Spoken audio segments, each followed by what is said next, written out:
Hello दोस्तों, स्वागत है आपका मेरी एक और डरावनी कहानी में।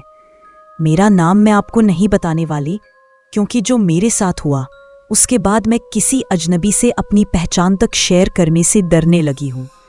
ये कहानी उस वक्त की है जब मैं कॉलेज में थी और गर्मी की छुट्टियों में अपनी सबसे पक्की दोस्त चारवी के घर घूमने गई थी।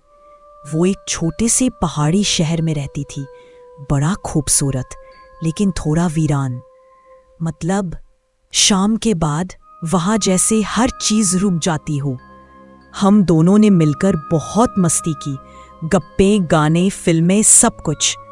लेकिन असली कहानी उस रात की है जब हम दोनों उसके कमरे में सो रही थी। रात के करीब 2 बजे मेरी नींद खुल गई। कमरे में एकदम अंधेरा था, बस खिड़की से बाहर की हल्की सी लाइट आ रही थी।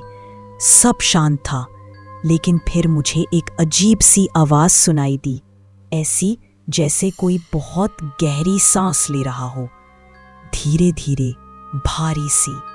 पहले तो लगा शायद चारवी की सांस होगी, लेकिन जब मैंने उसकी तरफ देखा, उसकी सांस बिल्कुल नॉर्मल थी। फिर ये दूसरी आवाज किसकी थी? मैं थोड़ा घबराई। मेरी नजर कमरे के एक कोने पर पड़ी और वहां मुझे कुछ दिखा। एक परछाई, इंसान जैसी, लेकिन हिल भी नहीं रही थी। मैं एकदम उठकर बैठ गई। पहले तो लगा शायद कोई धोखा हो रहा है, नींद में कुछ उल्टा पुल्टा दिख रहा हो। मैंने अपनी आंखें मलकर दोबारा देखा, पर वो चीज वहां अब भी थी। मैंने डरते डरते चारवी को हिलाया। चारवी, उठ, देखो वो क्या है। उसने आंखें खोली, मेरी उंगली के इशारे की तरफ देखा और उसका चेहरा सफेद पड़ गया।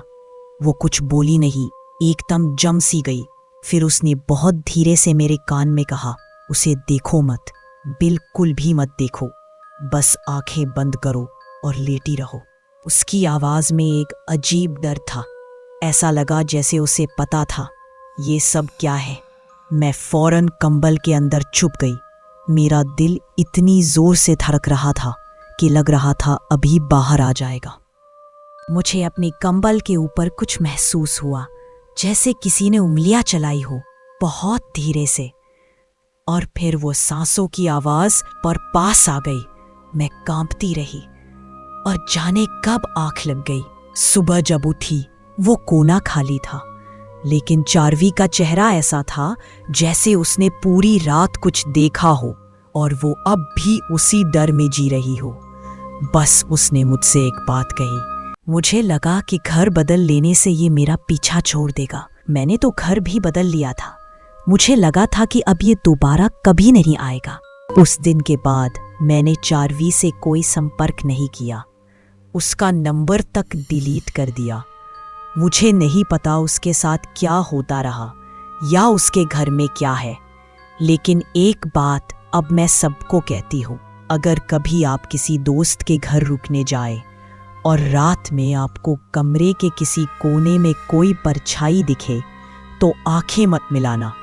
अगर आपको ये कहानी डरावनी लगी हो तो लाइक ज़रूर करना और कमेंट में बताना क्या कभी आपके साथ भी कुछ ऐसा हुआ है। फिर मिलेंगे एक और सच्ची डरावनी कहानी के साथ।